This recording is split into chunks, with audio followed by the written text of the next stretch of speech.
would you start off by sharing a bit about your background and how you got into the field? Oh, okay. I was a special ed teacher in high school for 15 years. And so when I completed my doctorate degree, I decided that I wanted to be to work at a college. So one of my friends recommended there was this position, director of accessibility at Bennett College. So she said this would be perfect for you because you would still kind of be doing what you did in the classroom, and it gives you the opportunity to be an adjunct professor. So that's how I end up in this profession now. Um, I loved working in high school, and what ended up being my favorite class was I always taught the students. I did resource. I always did the students that were going to college, right?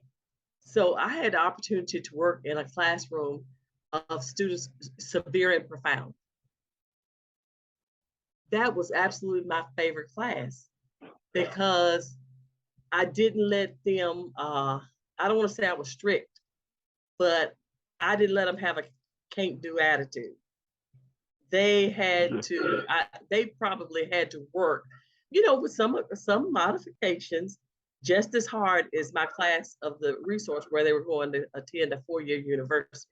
So that's part of my background, but I just always have had this, I don't want to say it's a calling, but always had this preference for students with, and I say learning differences. I don't want to necessarily say disabilities, because some things they may be able to do, I can't do. So that's me. That's where I come from. I love it. What challenges do you see as being the most significant for new graduates today? Yeah. Well, if I had to answer that, the challenge is the competition. What they see is probably having low self-esteem. Some, if they have a disability, they may think, well, I'm not quite as qualified as somebody else, which they're probably more. It's just an esteem issue. Whereas if they know that I have a disability, they may not want to even give me the position, even though that you're most qualified. And that's what is so good about the mentoring that we're in, is because it's going to help boost self-confidence. Because some people think, well, I'm this way and I'm outside of the norm, which what's saying that that's the norm, Yeah. because I'm just kind of like a really big advocate. Don't think that you're different, always believe in who you are and not what society may say that you are.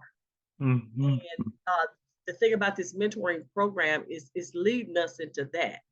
How to be proud of who you are, how to say, oh, I have a disability, and so what? I'm just as good as anybody else, and I can do it. And I thought that's kind of like the challenge, and is the self-esteem, because and that's why I say about teachers is so important. You've got to instill that confidence in students when they're young. Yeah. And and I hope I was just an advocate for all students. But I see that in college students, they come in and they were kind of like, felt like they had to feel ashamed that they had a disability coming in from K-12. Yeah. And then I think as most assessive disability directors, they have to work hard to get rid of some of those myths, even within the students that we get in college. Yeah. And that's the big deal about asking for accommodation. Some students won't even come in and register for accommodations. Yeah. Yeah. And when when that happens,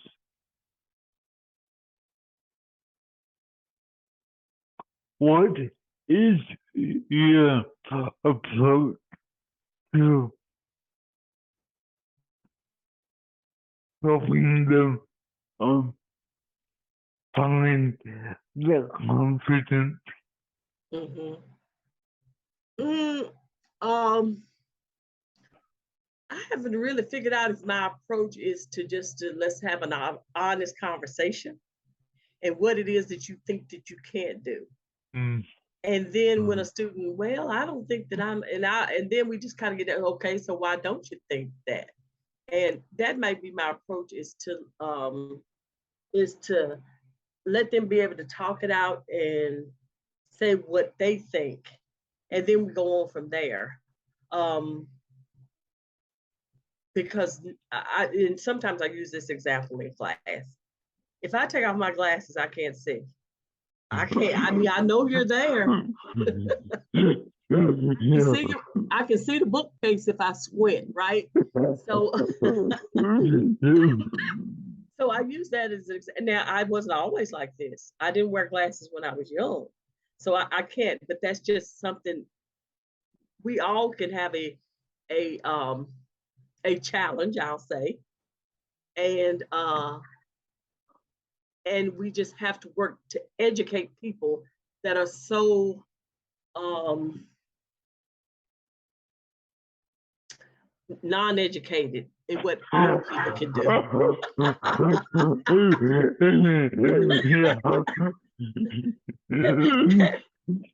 So, and I was in the, and I'm going off on something else. I was in the store. No, I was in the getting some copies made, and Office Depot, and this woman had a wallet. Um, she had a wallet, and I said, "Oh, her wallet looks just like mine."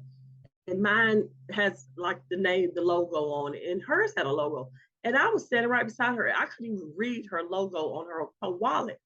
And I thought, gosh, either my eyes are getting worse or I'm going to get my eyes checked tomorrow. But I thought, what is going on? So you let people are just almost like one step away from something that could be called a disability or a challenge.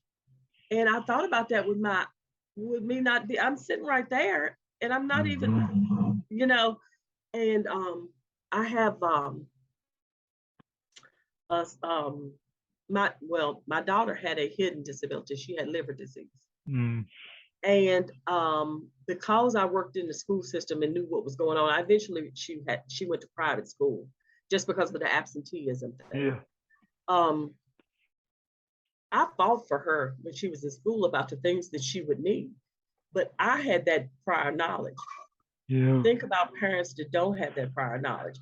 So I had to always do self-esteem boosters with her, Mm-hmm. and things that I know, teaching her to be her own advocate. So that's kind of like another one of my approaches. Like when students come in and they may say, "I'm not getting my accommodations right. They're not following my plan." I say, "Oh, you know better than that. You let them know that by law they have to abide by your accommodation plan, and they don't get to make the choice." So that's kind of like my approach. Is I kind of like put my personal spin on it and everything, and work it out. Then I know that um, you comment about um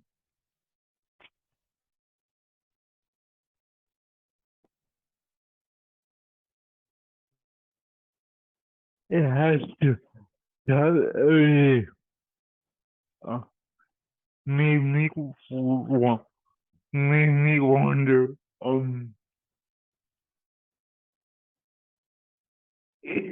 if if the person isn't fortunate enough to have a parent that that instill that in them?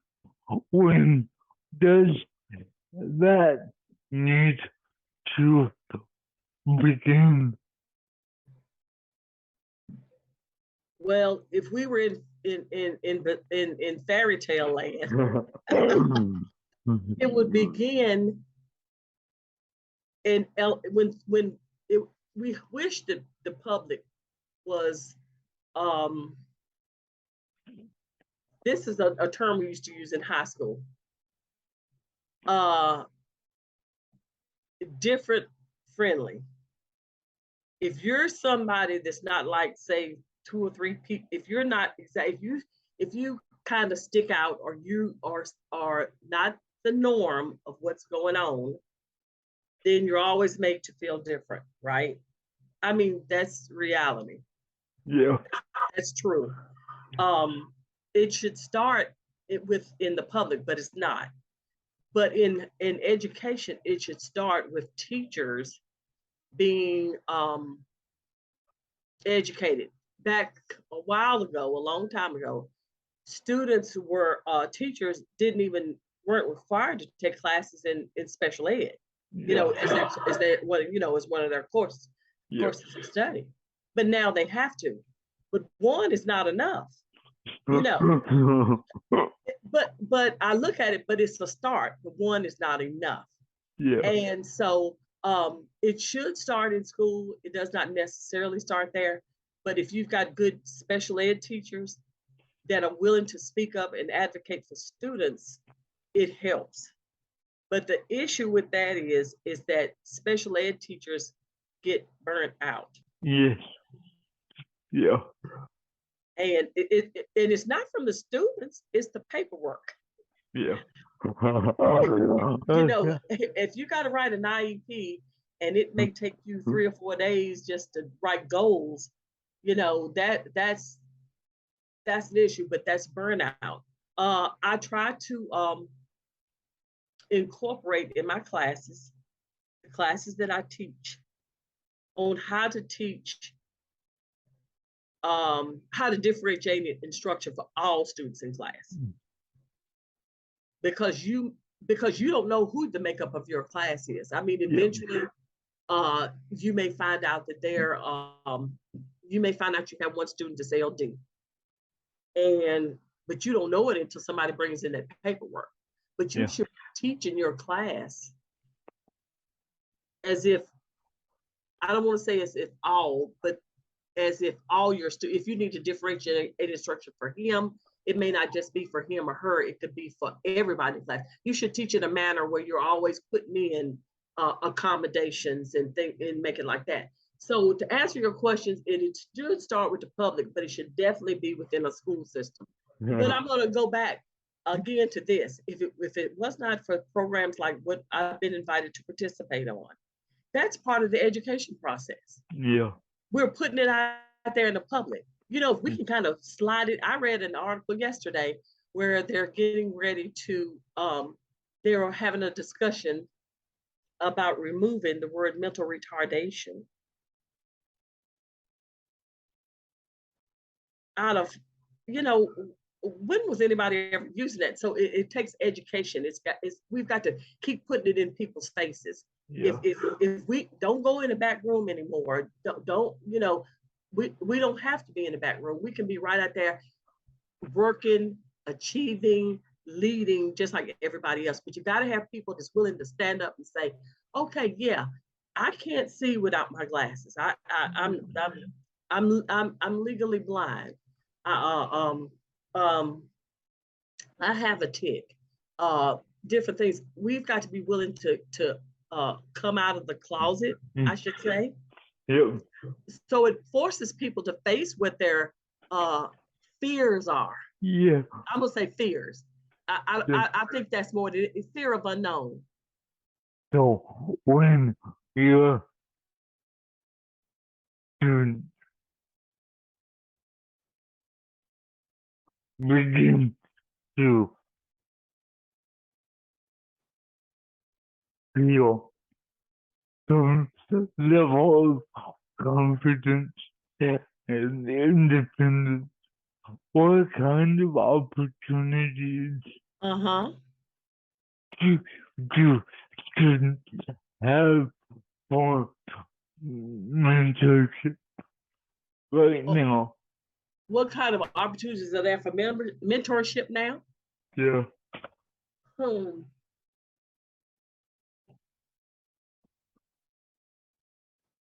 I've never really thought about what kind of opportunities. Well, okay, CommunAbility is an opportunity. Well, I've been a college campus on our campus.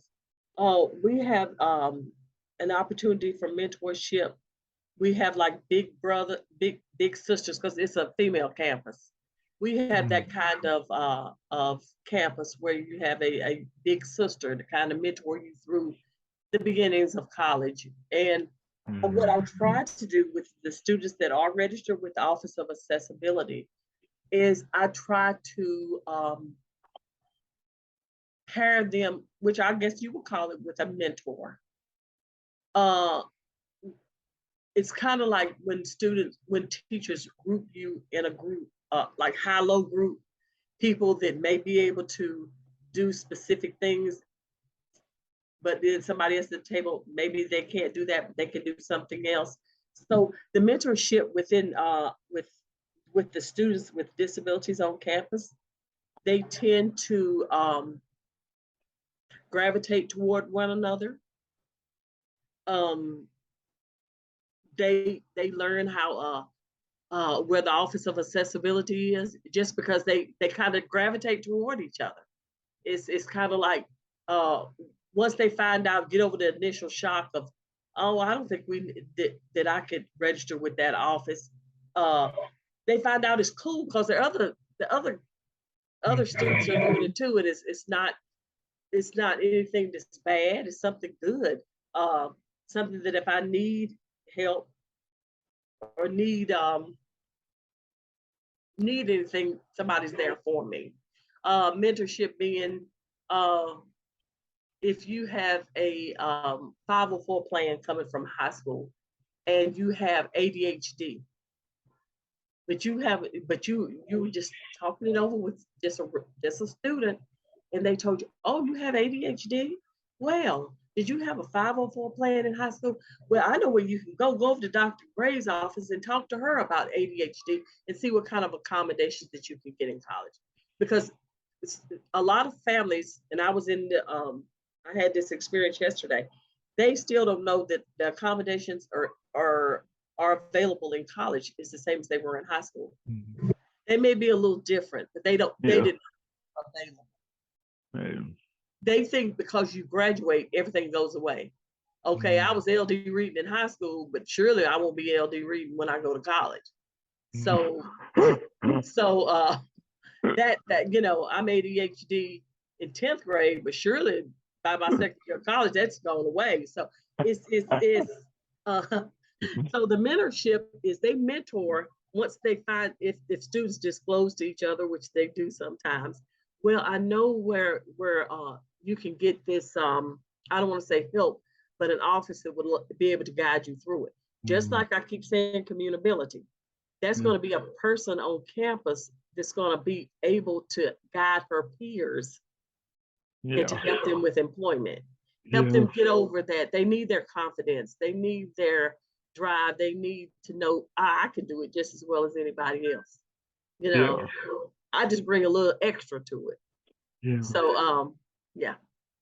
What is your reason for the program is on the Bennett campus? What is your vision? Oh, what's my vision? Well, I guess other than the obvious, employment, Yeah. but awareness. Mm, And I keep going back to education. We've got employers that are willing to acknowledge that you have a disability, but we're also acknowledging that's part of who you are, and we want you here. You will add to the culture of where we work. mm, you always want differences. Well, I would think Yeah. you don't want everybody to be the same. You want differences. Yeah. Sometimes not positive now, but you want differences in your workforce. You don't want to go to a workforce and everybody there is the same. Yeah. It's exposure. You want exposure. And that's what I'm talking about education. If we out in the public, if it's if they're used to seeing a person in a wheelchair, that should be unusual at a workplace. Yeah. It should be part of the norm. Okay, if somebody applies to this job and they are in a wheelchair, or if they have to walk with a cane, that should be okay, but not something that would make it where you're not employable. Oh, I've got to accommodate them. I don't want them working here. Yeah. That's, I mean, it's exposure, and this will help being in college, because it helps with there are African American women with disabilities. We African American communities sometimes do not discuss disabilities in public. Yeah. Yeah. But we've got to keep making it part of the conversation. Yeah. And right now, one of the places that I think that it should be part of the conversation is in in churches, synagogues. It's got to get out there, and Yeah. and this is helping, because starting with different communities, it helps. Yeah. The life after graduation, though, I think a lot of students that are registered in my office in their life after graduation, they approach it with fear, and hesitation, and anxious, and the unknown, and they've worked so hard to achieve goals, and I think some of their fears is not being able to find the career that they really want, where they are treated with dignity and respect. And I think that the employers that CommunAbility will give them exposure to will help aid some of that anxiousness that they get about graduating and getting a job. Yeah. And I mean, it's a great program. I'm a proponent of it, I guess but and now I guess I'm noticing that I'm getting other emails every now and then about employers that's looking for people with disabilities. And that's a good thing. I mean, who's thinking, oh, I got a disability? They're looking for me. And that's a confidence booster right there. Yeah. And not looking at me because, but I may, a disability may be part of who I am, but I can do the job. I'm qualified. Yeah. And that's what you got. That's what they need to know.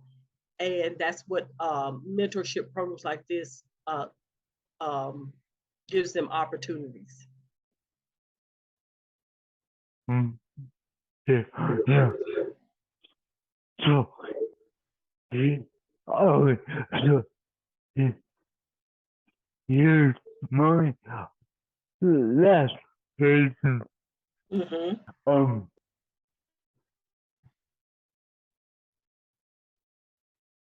If you had a message for the mentors that will be working with the young women, what do you want the mentors to know? I think I might want them to know, okay, first off, we know that they're looking for talent and that our students are qualified, but sometimes it's going to take patience. depending on what the disability is. If they have a processing disorder, I'm just using this for an example. Yeah. You know, they may need to take a little bit more. They may have to explain things, or it may take them a long time. You know, sometimes people are looking for quick answers, but when you have a processing disorder, you got to think about it. You know, get it in your mind. Yeah, okay, now I'm gonna say this. I'm gonna say this, and then it comes out. But Mm-hmm. it sometimes it takes patience and understanding. You know, dependent on what is unique to that individual. And that's that, and you've got to be kind, and kindness goes a long way too. Mm-hmm. And I think if somebody's going to be a mentor, if they cannot be kind, understanding, and patient, then that's not going to be that's not a good fit. Because I found that if a student is made to feel uncomfortable about who they are, Yeah. that can affect so much. Yeah. And I hope that since I've been at college, that I've been able to raise awareness, because I come from it from a different angle, because I come from special ed, you know, trying and experience and seeing things that you wouldn't think people may or may not do, and you kind of understand why they do, but you're just saying they need to be educated. That's why they got to be educated. So a lot of times I have some of my colleagues tell me that they may be out in public or something, they think about me and they say, how would Dr. Graves handle this situation? Or no, that's not the correct way. Where's that ramp?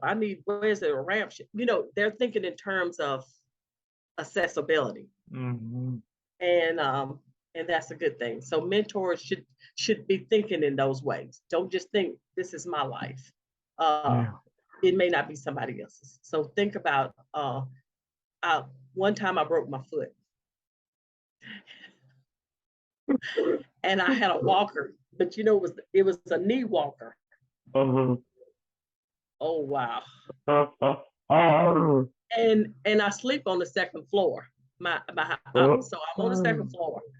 So with so many things about accessibility, when I broke my foot, I learned that I didn't have a practical knowledge of it, but I did. And then I went from that to a cane, and I had to try to maneuver the airport, and I missed my flight. I've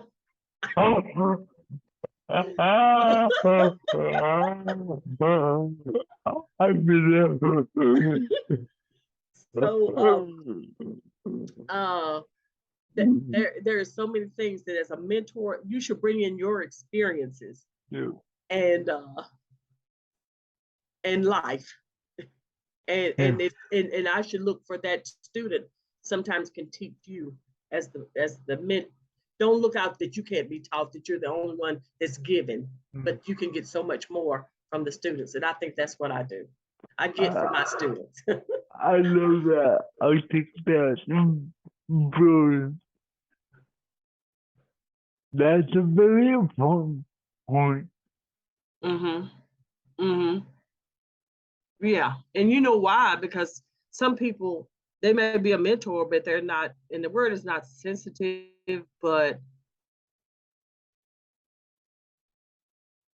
aren't able to celebrate differences. Yes. Yeah. Is there anything else that you want to share before we before we um before we hang up? No. Mm-mm. I'm glad that you chose me, at least considered me. Yeah. Considered and chose. Yeah.